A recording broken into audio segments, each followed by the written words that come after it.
क्या अट्रैक्शन था कि मेन अट्रैक्शन क्या था? कलेक्टर बनना है कि फैमिली की सिचुएशन तो ठीक नहीं थी, बट उन्होंने मुझे बहुत सपोर्ट किया एजुकेशन में। लाइक तुम पढ़ो, हम पीछे हैं, तुम फाइनेंस की टेंशन मत लो। तो डेफिनेटली आपके पेरेंट्स के लिए मेरी तरफ से प्रणाम। सिलेक्शन के बाद हम आए थे यहाँ पे ढोल नगाड़ा लेके, आप भी आए साथ। क्या यूपीएससी के इंटरव्यू में आपकी हॉबी से कोई सवाल पूछा गया? तो उन्होंने मुझे फर्स्ट क्वेश्चन ही यही पूछा कि what is the geographical name of Korean peninsula. दोस्तों, मैं हूं बी सिंह और आपको इंट्रोड्यूस कराने वाला हूं काजल चौहान से। काजल है secured all India rank 753 in civil services 2023 examination.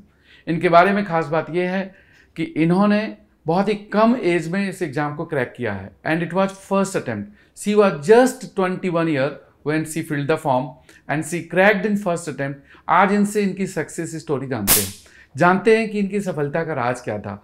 और ये बहुत ही हम्बल बैकग्राउंड से आती हैं। ये महाराष्ट्र के गोरेगांव की रहने वाली हैं। उसके बाद इन्होंने यहाँ दिल्ली आकर के अपनी प्रिपरेशन की। इनके पिताजी बहुत ही सामान्य वर्ग के व्यक्ति हैं। इनके पिताजी की एक छोटी सी शॉप थी और वो भी कोरोना काल में बंद हो गई। ऐसी विषम परिस्थितियों में उन्होंने अपनी डॉटर को पढ़ाया, एफर्ट किए और इनका एक स्ट्रगलफुल फेज रहा। इस एग्ज़ाम की प्रिपरेशन करने का जो समय था वो काफ़ी स्ट्रगलफुल रहा, बट अपने दोस्तों और अपने पेरेंट्स के सहयोग से इन्होंने इस मुकाम को हासिल किया। आज इनसे इनकी सफलता की कहानी जानते हैं। तो first of all Kajal, congratulations. Thank you so much sir. Kajal, आपने पहली बार अपनी प्रिपरेशन कब स्टार्ट की? सर मैंने मेरी प्रिपरेशन स्टार्ट की थी कोविड के टाइम।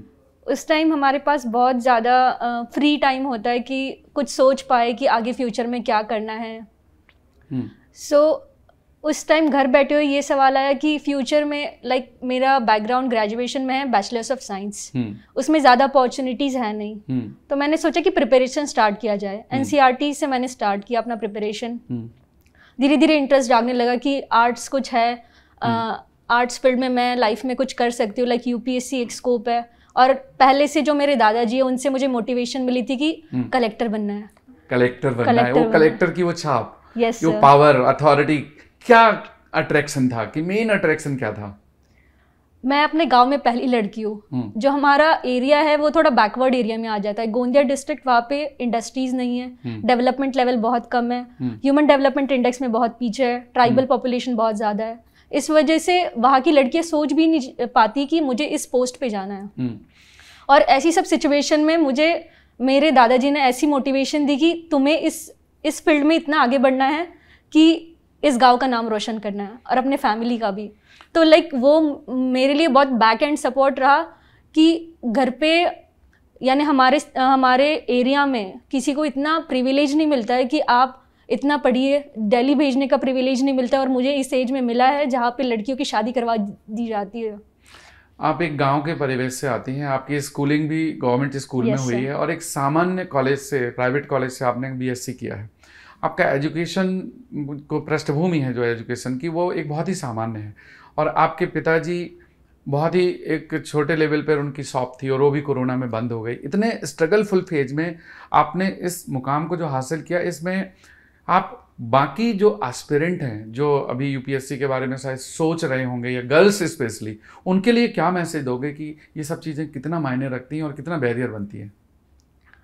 लाइफ में सेटबैक्स तो आते रहेंगे। लाइक ये जो सेटबैक्स थे उसी से आपको मोटिवेशन लेना चाहिए कि अभी जितना पेरेंट्स हमारे लिए स्ट्रगल कर रहे हैं, शायद मैं फ्यूचर में थोड़ा और उनके लिए स्ट्रगल करके उनको रिटर्न बैक कर दूँ। तो मेरे फैमिली की सिचुएशन तो ठीक नहीं थी, बट उन्होंने मुझे बहुत सपोर्ट किया एजुकेशन में। लाइक तुम पढ़ो, हम पीछे हैं, तुम फाइनेंस की टेंशन मत लो। तो लाइक मेरे फादर हमेशा मेरे सपोर्ट में खड़े रहे। मम्मी भी हमेशा इमोशनल सपोर्ट दिया मम्मी ने। तो और घर पे भाई होने के बावजूद भी गर्ल्स को ज़्यादा प्रायोरिटी देना, ये मुझे लगा कि फैमिली में बहुत ज़्यादा ओवरवेलमिंग था मेरे लिए। ये तो आपकी पेरेंट्स की थॉट है, उन्होंने दोनों बच्चों को पढ़ाया। जैसा आपने अभी बताया था कि आपके भाई ने भी इंजीनियरिंग की। Yes sir. और वो भी अभी आगे यूपीएससी के बारे में सोच रहे हैं। तो डेफिनेटली उन्होंने दोनों बच्चों को पढ़ाया और आपको प्रायोरिटी दी। तो डेफिनेटली उनकी जो थॉट है, और ख़ास करके गर्ल्स को लेकर के जो कंजर्वेटिव थॉट होती है पेरेंट्स की, वहाँ से उभर करके आपके पेरेंट्स ने एक अलग मिसाल कायम की। तो डेफिनेटली आपके पेरेंट्स के लिए मेरी तरफ से प्रणाम। काजल, एक और मेरा सवाल आपसे ये है कि आपकी हॉबी बड़ी इंटरेस्टिंग है और वो है Korean drama. Korean language normally हमारी भाषा से नहीं मिलती है, लेकिन फिर भी आपकी ये हॉबी थी। तो ये आपको कहाँ से इंटरेस्ट डेवलप हुआ कोरियन ड्रामा का? सर जब मैंने प्रिपरेशन स्टार्ट की उस टाइम हमारा स्केड्यूल ऐसा होता है कि हम दिन भर पढ़ाई करते हैं, बट कुछ टाइम ऐसा हमें चाहिए होता है कि जो हमें रिलैक्सिंग टाइम मिले। उस टाइम मुझे यूट्यूब के थ्रू कुछ चैनल्स मिले जिसमें इंग्लिश सबटाइटल्स में कोरियन ड्रामाज अवेलेबल थे। तो मुझे धीरे धीरे उसमें इंटरेस्ट आने लगा और वो मेरे लिए एक रिलैक्सिंग टाइम बन रहा था स्ट्रेस आउट करने के लिए। तो ये प्रिपरेशन के दौरान मुझे लगा वो एक बड़ा फैक्टर है जो मुझे हेल्प कर रहा है कि स्टेबल रहना। Why Korean, why not Japanese और चाइनीज और अमेरिकन और ब्रिटिश? कुछ तो आपको उसमें अट्रैक्टिव लगा होगा। Sir, I have started from Turkish drama. I then proceeded to Chinese drama, then Korean dramas. So it was multiple. But I wrote Korean dramas because in interview like questions बनते हैं Chinese drama पे, तो China पे connection पूछ लेते वो लोग। So वो मेरे लिए डिफिकल्ट हो जाता, तो मैंने वो अवॉइड करने के लिए थोड़ा स्ट्रैटेजिकली मेरे लिए सही हो, इसीलिए मैंने कोरियन ड्रामा। तो क्या यूपीएससी के इंटरव्यू में आपकी हॉबी से कोई सवाल पूछा गया? यस सर, लाइक मेरे बोर्ड का नाम था शीलवर्धन सर वाला बोर्ड, तो उन्होंने मुझे फर्स्ट क्वेश्चन ही यही पूछा कि what is the geographical name of Korean peninsula, and Google पे भी उसका आंसर नहीं है। सो मेरे लिए वो डिफिकल्ट क्वेश्चंस हो रहे थे, बट धीरे धीरे वो सवाल यानी वो डिसाइफर होते गए कि नहीं, लाइक मैंने पॉजिटिव एटीट्यूड रखा वहाँ पे कि sir there is no name of Korean peninsula, that is only the name. अच्छा, यूजुअली पेरेंट्स का तो रोल रहता है देखो सिलेक्शन में, लेकिन आपके केस में फ्रेंड्स का भी बहुत बड़ा रोल था। Yes sir. तो how do you see your success with the help of your parents and friends? किसका कितना रोल रहा आपके मोटिवेशन में? सर पेरेंट्स का इनहेरेंटली रोल तो होता ही है, राइट, बट आपके लाइफ में कोई ऐसा फ्रेंड होता है जो आपको उस स्ट्रेसफुल फेज से निकालने में हेल्प करता है। लाइक हमने ये जर्नी देखी है, प्रीलिम्स मेंस इंटरव्यू बहुत ज़्यादा टफ जर्नी होती है, 1.5 साल की जर्नी होती है पूरी। तो इस फेज़ में आपको तो ग्रुपिंग्स नहीं करनी है, क्योंकि ग्रुपिंग्स में ऐसा हो जाता है कि हमें बहुत सारे डिस्ट्रैक्शंस फेस करने पड़ते हैं। लाइक कोई पार्टी कर रहे हैं तो हमें फिर वो फोमो आ जाता है कि यार हम क्यों नहीं हैं उसमें, राइट। तो लाइफ में एक ऐसा फ्रेंड होना चाहिए, लाइक मेरे पास है जो एक फ्रेंड है यहीं पे है, विकास, जिन्हें उस फेज से जहाँ पे हम लाइब्रेरी में मिले थे और आज तक जहाँ मैं एक अपनी IPS एक्सपेक्ट कर रही हूँ एज अ सर्विस, तो आज भी वो मेरे साथ है। और ये स्ट्रगलिंग फेज में जिन्होंने साथ दिया वो मेरे लिए बहुत प्राइम इंपॉर्टेंस रखता है। Really important. Next my question is when you started your preparation, तो how you decided to join the next IAS because you was in the foundation batch? उसके पीछे सिलेक्शन का कोई आपने कुछ क्राइटेरिया था? कैसे आपने डिसाइड किया नहीं मुझे नेक्स्ट IAS में ही पढ़ना है? सर नेक्स्ट जिस तरीके का मेरा फाइनेंशियल बैकग्राउंड है, मैंने अपनी फाइनेंस की सिचुएशन नेक्स्ट IAS को समझाई थी, और इंस्टीट्यूशन ने मुझे इतनी ज़्यादा हेल्प की, आपको फ़ी कंसेशन चाहिए, आपके पास जितने होंगे हम उतने यूज़ में आपको पूरी कोचिंग करवा देंगे। CSET की फ़ीस माफ़ करवा दी उन्होंने, मेरे लिए GS फ्री था, मेरे लिए मेंटरशिप फ्री थी, AM कोर्स मुझे फ्री में मिला, तो मेरे लिए बहुत ज़्यादा हेल्प हो गई। क्योंकि मैं जिस बैकग्राउंड से हूँ, मुझे ऐसा लगता था कि जो बच्चे IIT, NIT, MBBS या फिर एम्स से पढ़ते हैं वही उन्हीं का सिलेक्शन होता है।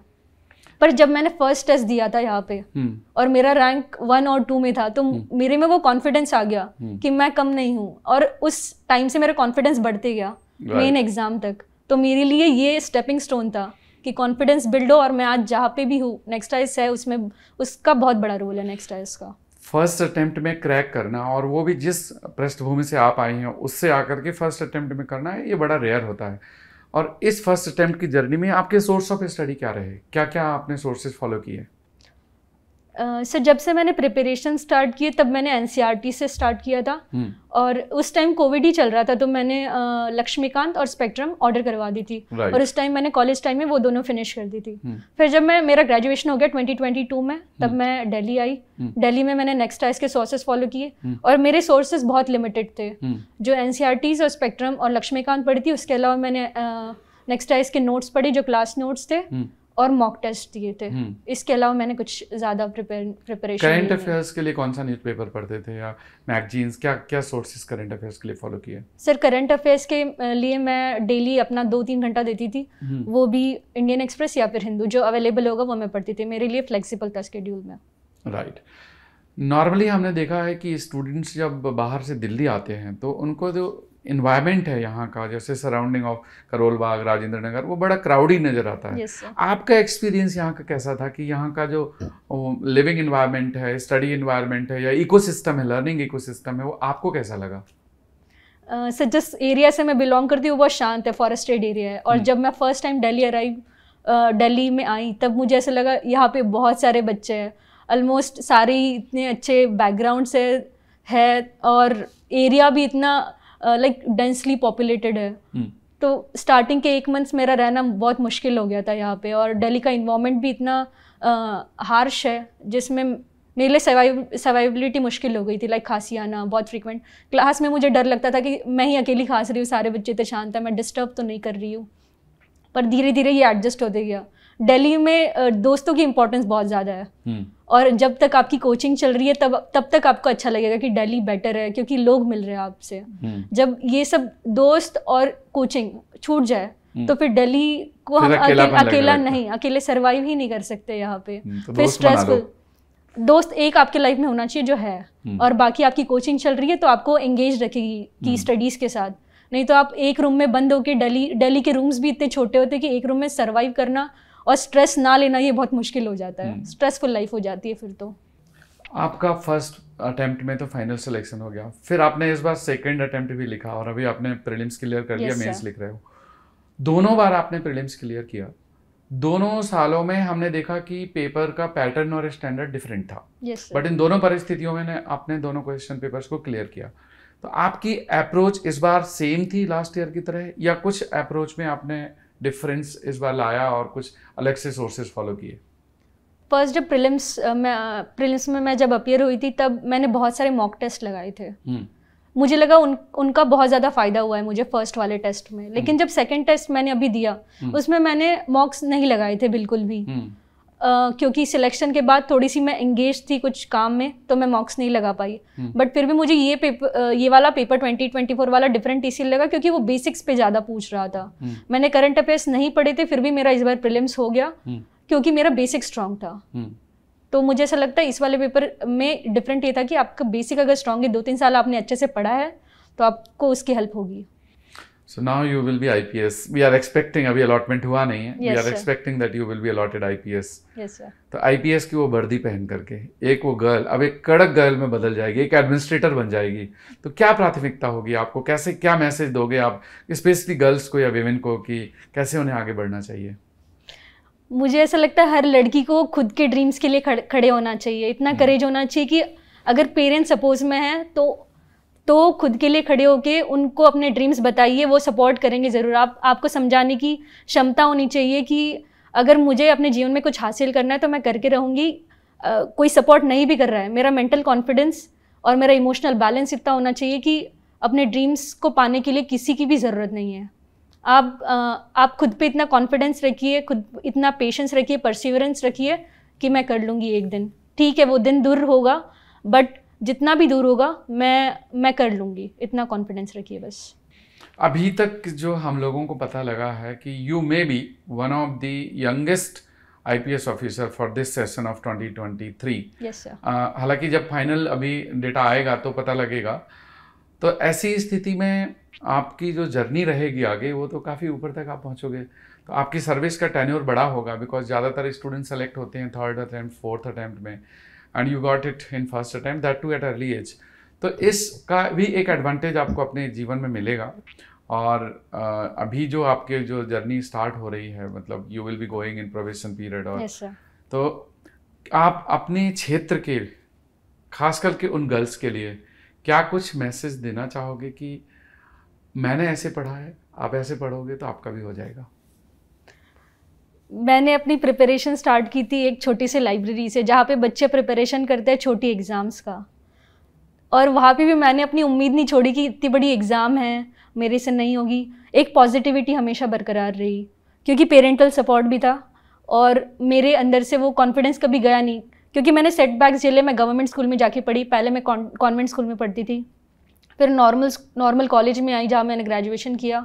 तब तक की तो मेरी होप छूट गई थी कि नहीं मुश्किल है, नहीं होना है क्योंकि यहाँ पे ऐसा इन्वायरमेंट है ही नहीं जहाँ पे मैं पढ़ सकूँ। बट फिर मैंने उस समय भी खुद के अंदर पॉजिटिविटी मेंटेन की, मैंने अपने पेरेंट्स से चांस मांगा। उन्होंने मुझे 2 साल दिए थे, आपको हम 2 साल दे रहे हैं, अगर आपका नहीं हुआ तो आपके सारे डिसीजंस जो होंगे हम लेंगे। मैंने बोला ठीक है, मैं प्रॉमिस दे रही हूँ, मुझे बस 2 साल दीजिए, मुझे दिल्ली भेज दीजिए, अगर नहीं हुआ तो मेरे डिसीजन आप ले सकते हैं। लेकिन फिर मैंने ये भी प्रॉमिस लिया कि अगर मैं कुछ बन गई तो फिर सारे डिसीजंस मेरे होंगे। आपके हैं, तो आपने गिव एंड टेक कर लिया कि कुछ कमिटमेंट मैं दे रही हूँ तो कुछ मुझे लेना भी है। Yes sir.